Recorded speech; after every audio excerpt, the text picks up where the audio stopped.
Florida Congresswoman, House Oversight Committee member, Anna Paulina Luna. Thank you so much for being with me today, Congresswoman.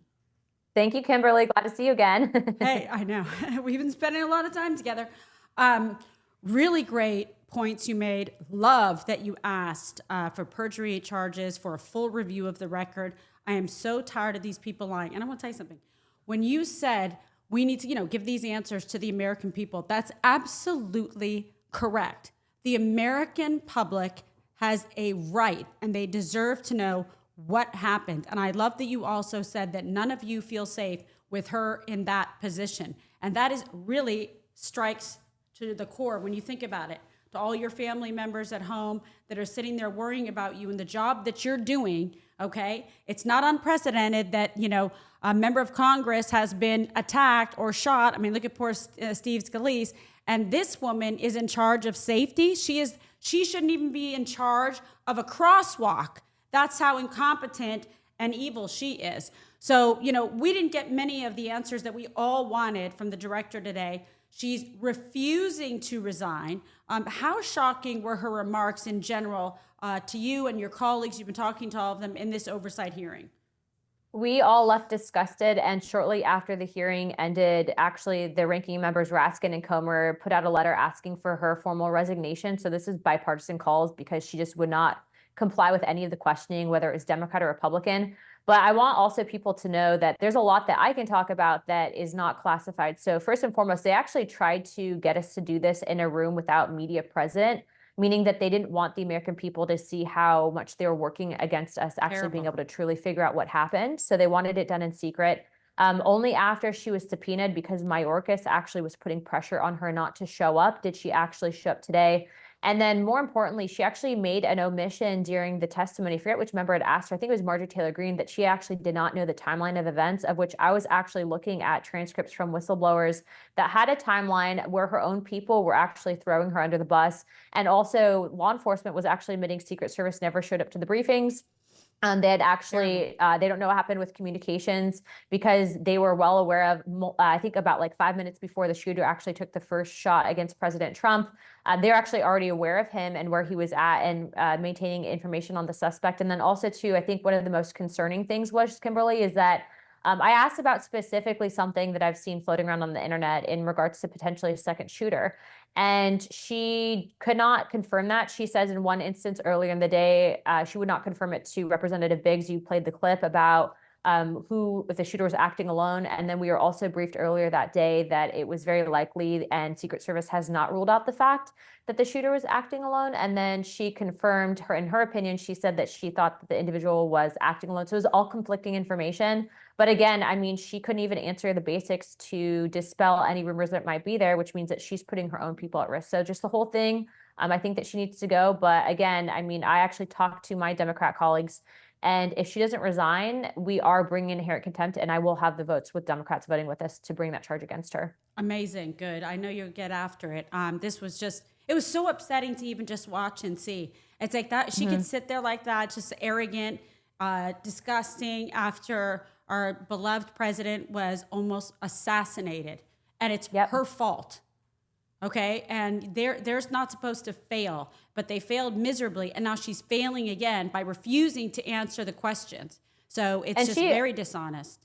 KG, she actually said to a Democrat, I think it was a Democrat or Republican member, asked her, God forbid this happened to Biden, would you resign? And she did not say she would resign. She said that she would convene an investigation of which she wants to bring the results in 60 days. It's not enough.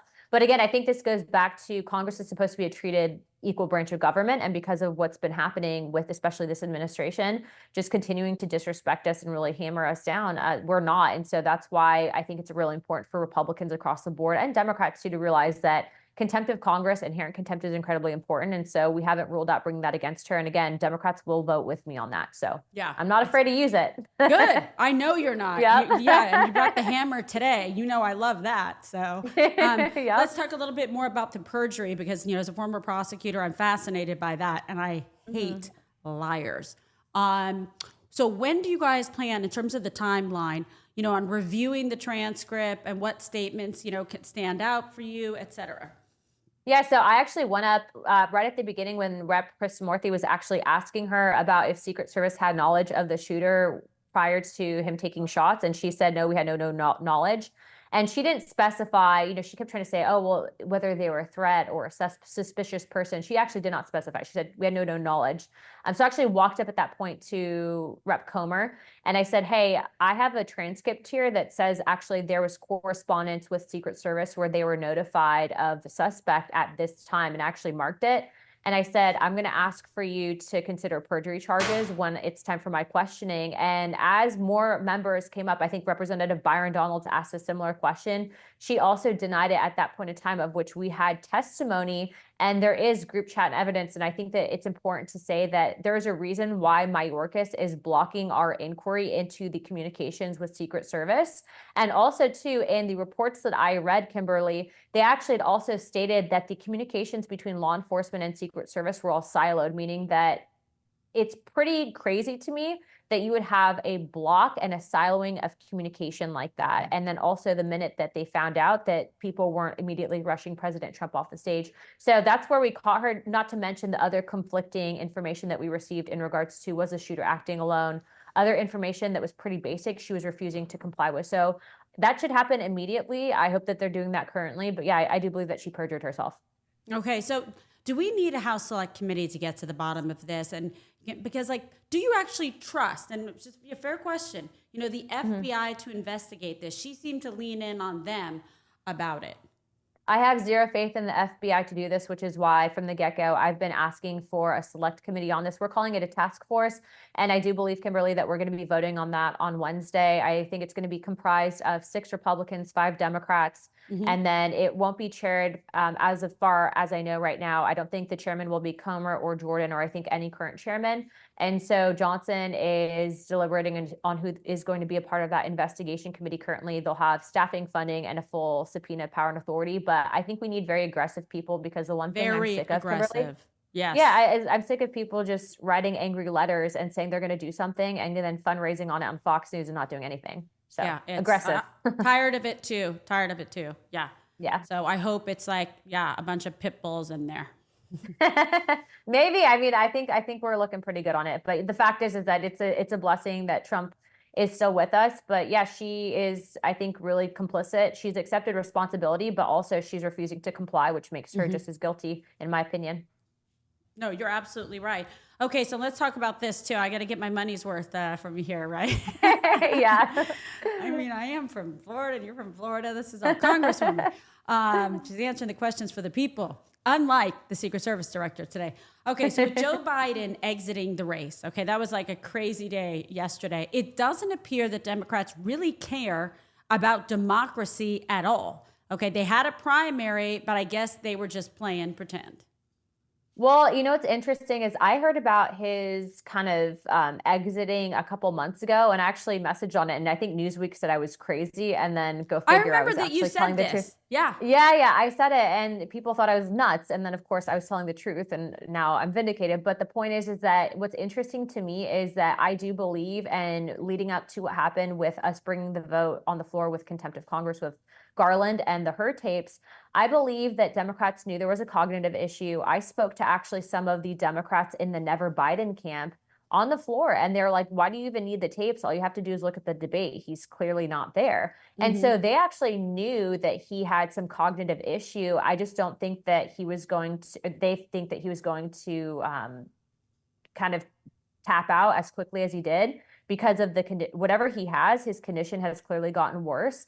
And so I think it is. And it's like, who's actually running the country? And so people say, oh, well, he's not fit to seek re-election, yet he's supposed to be running the country. We've heard nothing. He broke up with us basically on a text message, if you really want to put it in perspective, and that he literally said he's not seeking re-election, and he did it via a post, and that was it. And we haven't heard anything from him. And so I think what's interesting is, if he's not fit to seek re-election, he's clearly not fit to serve. And so I've been asking publicly for his resignation. I do think that his cabinet needs to consider the 25th Amendment, because to their own omissions, he is not fit to serve. Yeah, so how, if he's stepping down, he's not fit to run or be the nominee, how the hell can he be fit to serve as commander in chief? I mean, exactly. It's illogical. So, It's you a know, lot. It's and let me tell you illogical. something. If I was Kamala Harris, which is like a creepy thought, but if I was Kamala, yeah, that one. Just can't quit her every time. She's still here. We go way back.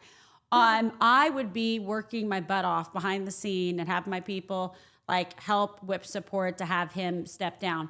Because I'm telling you, and Michael Moore said it, and Willie Brown said it, that is a massive tactical advantage for her. If she runs as President Harris and people get used to the idea of visually seeing her act, quote, presidential, filling that role, acting in that capacity, then it makes it seem like, well, maybe it's not so bad. You know what I mean? It Yeah, normalizes the thought I process. I think one of the biggest issues that she's having right now is that if that were to happen, so you're seeing that both her and the Biden team, they're actually leaking information on each other now, Yeah. because I do think that she was the reason why he had to step down, and she was a part of that whole Obama kind of holdover to get Joe Biden out of the reelection race. But I will say that they're now leaking information on her. But the one problem that she has is in the event that she actually taps out if she becomes president, right, via 25th Amendment on Biden, that Congress, the Republican held Congress, would have to confirm whoever her vice president is. And that likely would only happen if Mike Johnson was the VP pick and nominee, which would be problematic for her. So I think that's why that hasn't happened yet. But I mean, it would definitely be interesting. And again, it's a long couple of months. We'll see what ends up happening. But either which way, I think we're doing good. And I think Trump wins. So we're Pretty, excited. pretty interesting. That is for sure. Okay, last prediction from you, from the Sidekick Friends Network. Who do you think? You've heard the names that are, being considered for her VP. What are you hearing on the Hill? What do you think? What does your instincts tell you? I think right now it'll probably be a dark horse that we haven't heard of yet, and I don't think that we'll know until after or at the convention. I think they're going to try to keep whoever it is hidden until last minute, because they know that Trump's team specifically is really good on messaging, and they're already hitting her in all the swing states. So I don't know that it's a name that we've necessarily heard of yet. Initially, people really thought it was going to be Gavin Newsom, but because of the fact that Joe Biden is basically tapping out now, I don't think that it will be to Gavin Newsom, mainly because you have the two-state issue, unless she were to declare residency in Virginia, of which then it might be able to happen, but we'll see. I think in general, They don't even we like saw each other that much. Okay, she's never going to pick him. yeah. I know. Well, From way back. I don't They've always been I don't think competitive and whatever. yeah, I don't think it'll necessarily be him, but I do think that whoever it is, they're going to have to bring someone to the table that appears very, very moderate, mainly because she is so progressive, or at least embraced by the progressives. And as a result of that, they realize that especially older Democrats don't liken themselves to the far left movement. And so they're going to try to pitch someone that can balance her out, someone that would have had the old Joe Biden persona. And so I think it'll be yet to be named, is my prediction. Okay. All right. Well, let's see. Let's see. Yeah. All right. Congresswoman Anna Paulina Luna, keep up the great job and all the hard work. We certainly appreciate you.